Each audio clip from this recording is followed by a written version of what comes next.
And the point I'm trying to make is that there are, again, going back to that state of mind of identifying what is available to you more than all. In other words, what happens to a lot of people is that even as creatives, we like predictability. But the great honor of being a creative is that when things become unpredictable, that's when creativity can actually thrive. And so one aspect of your controlled universe may have been shaken right now. What you and I have to do is figure out, I need to flip the creativity around. I used to feel creative knowing that if I was a photographer, if I was a videographer, if I was a music artist, I had the events booked for you. So I don't have to get creative about creative events. I have to focus my creativity on actually being there and producing XYZ kind of content. Perhaps, so in terms of the value chain, I am not. The creation of the event was led to somebody else. I showed up at this point of the value chain to actually produce content, take a photo, record music, do a painting, whatever. Maybe, for example, I need to flip that value chain on its head, and now start thinking about how can I create the events or the opportunities that I used to let somebody else create for me. So as a creative, right? So it just provides times like this. Sometimes provide an opportunity to reinvent yourself and to go down, quote unquote, rabbit holes that you would not normally have even had an interest in going down in. So that's the first thing. The second thing is when you don't have motivation to do XYZ. I think that it is this is like a whole training idea, a whole separate. Let me just kind of go there for a couple minutes. Okay. Here we go. So there's a difference between, when people talk about like finding your passion.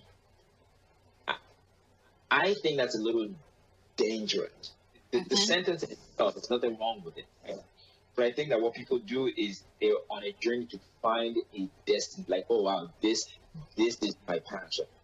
What I advise when I talk about what I think is that I think it's more important to be a passionate person. Okay. That is to find your passion. Because two things. Number one, finding your passion is about being connected to something based on where you are in life right now. But you and I know that what you were passionate about 4 years ago may be very different from what you're passionate about now. There may be some similarities, there may be some things that carry over, and maybe it's the same thing, but maybe its definition has changed. Right.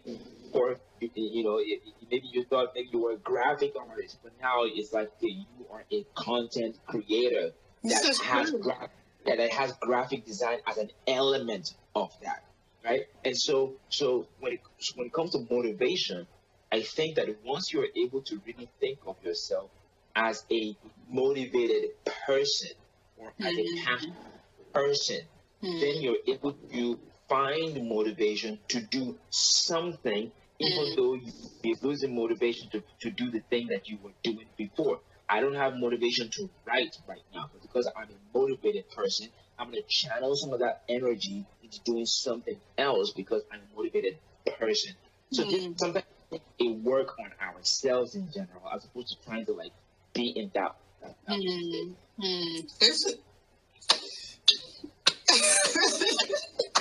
I'm just like clapping for a second, like, oh my God, wow. So yeah, I'm gonna be like, just be on your Instagram page for a long time because this is awesome stuff. This is stuff we all need to go back to because, so there's a word some people use, being a multi-potentialite. So, someone who has like a lot of interest, right? And some people are like, oh, why can't you just, we tell kids that sometimes, like, why are you everywhere? Just focus your energy on one thing. And what you just said now is like, it's okay to evolve. Like, we should know that it's okay. It's okay to start out as a photographer and then go into graphic design, and it means that you're actually growing. However your work wants to evolve, that's fine. What's important is you should be a value-based person, right? Who you are should be based on value, not based on defining specific moments, right? And a lot of creatives have been attacked with this. Like it seems like you're confused as a person. Like, but I thought you were doing photography yesterday. Today again, you're going to business. It's just like that you feel guilty. But I just want to shout this out to so many people who are in this situation. Like, it's okay to evolve. That's what we're supposed to do. And I'm just going to say, let's start leaving questions. If you have any questions, start leaving those questions, because we're actually kind of run out of time, and I'm really enjoying this. So I'm going to ask you my last question, and then let other people ask you questions. So let's talk about ego, right? What role it does play a role, but just talk about let's talk about that a little bit more, like how ego can affect us being grateful, or especially with in December 2019, you already had your goal set out for 2020, right? And in January, I can't even remember what happened in January, whatever. January just did January. And then February came with the beginnings of COVID, and March. And, people have jokes, like maybe in May it's going to be aliens or something arriving in the world, right? So we've all been flipped, right? And, ego can come in and say, I had my plan. This is what I wanted to do. Why is this happening to me, right? And so how do you address that? Like, have a meeting with yourself. Like, look, it's not just you. This is happening to everyone, right? And you need to switch. That's my last question. Yeah. Ego. There is a negative version of this, which will not allow you to adapt to change. There is a negative version of that ego that says this is what I want to do, and that situations are against me, and that I plan. And so the ego is too high to make a phone call to say, yeah, I thought I was going to be able to do this, but I can't. Or I thought this was what I was asking you to do. I'm going to need something else based on the situation. See, negative versions of ego, right? So you got to watch out for that. You got to really watch out for that, because everyone who is worth their salt right now is figuring out ways to pivot, to evolve, to change, to adapt. So you not being able to do that is a major detriment to your creativity. You will find you will lose relationships, you will lose motivation, all kinds of stuff. Now, on the positive end of that, right, that word ego can also be used to describe a lot of somewhat healthy things, right? So as creatives, you got to be proud of your work.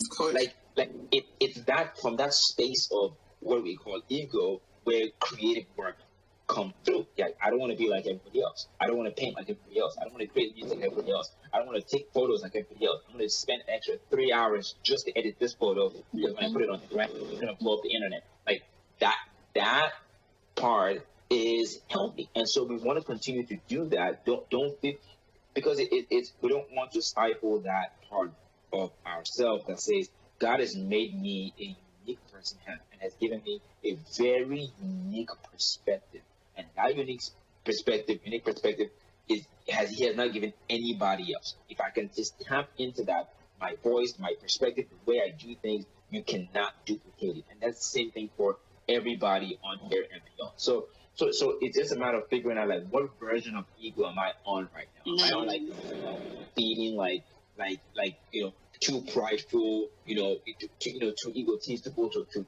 pivot and to change, or am I in the point where, like, okay, if it's got my name on it, it's got to be good. If I'm doing it for somebody, they've got to love it. Like, my pride is just too much for that. Yeah, carry on, bro. Like, that's good. That's good. Right. That's really, really good way for clarifying that question. And also that ego could be good, like true. Especially, I'm even going to use myself as an example. We IG lives. I'm like, wait, everybody's doing IG lives. I want to stand out. I want to be different. But so that's a good part of it. Just thinking of, how can I make sure that whatever I'm offering to my community is worth their time. And I'm so proud. I'm so happy for today's session because this is definitely very good stuff, right? And there's also the bad side of ego where you're just like stuck in your ways. Maybe you're not even open to feedback and stuff like that. So I haven't seen any questions come in, so I'm just going to use this opportunity. Let me read some comments actually. Okay. So JD, shout out to JD. He says, don't try to find your passion. This is what he said, be passionate. Word. King Glenn said, that's why we're human beings, not human joints. I really like that. This is so true. And I think you mentioned that in the beginning, just focusing on just producing like you're a robot, right? That can become very, very exhausting. So let me see more comments if I can find them. Here. Oh, so talking about Jesus and being creative, clean people's eyes with dirt. Okay.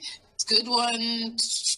Not overspending energy. Good. Maybe we can. So people have talked about this. When we say protect your energy, we're always like, oh, cut off toxic people. And sometimes you're the toxic person. Sometimes you're the toxic person. What? I said, now you're preaching. I'm just saying, right? If everyone keeps running away from you, maybe you are the toxic person. But then also, how do we make ourselves available to others around us that actually, we offer value to people, but at the same time, protecting our energy from whatever is going to poison your spirit? Or I don't mean to sound so spiritual, but you understand what I mean? Yeah. I think that what it is that if you find valuable people that you add value to and who have intellectual gratitude about you, what you find is that you will have an almost infinite level of energy for them. It's almost like when we have relationship partnerships and all these things that are happening, and that person is like appreciating what you're doing and you're appreciating what they're doing. What they've done is that they've completed a cycle, and what that cycle does is that it replenishes the energy you just spent. See, when we get into trouble, when we get that depletion, is when we pour out, and either we're not being poured back into, or what we poured out didn't come back with like the appreciation or the intellectual gratitude that we would expect from somebody else. Because it's not all the time that somebody will be able to, quote unquote, return the favor or like do something for us that is of equal value. But there's a way that they respond or they react to what we do that makes us say, you know what, wow, okay, that cost me some energy, but you know what, I do it again next time. Because there's, so that's what we mean by being able to manage that, keep toxic people away. Toxic people away, toxic people will just drain that stuff, and there will be no replenishment. Like straight up no replenishment. Like every time you see their number or they're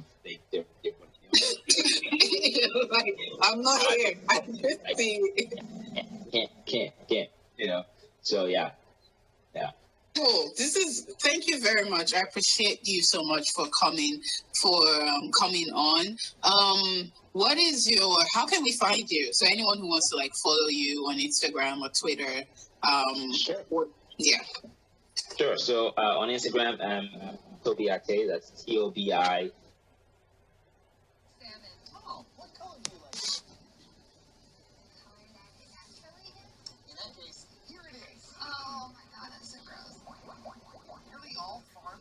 Actually starts out a sickly gray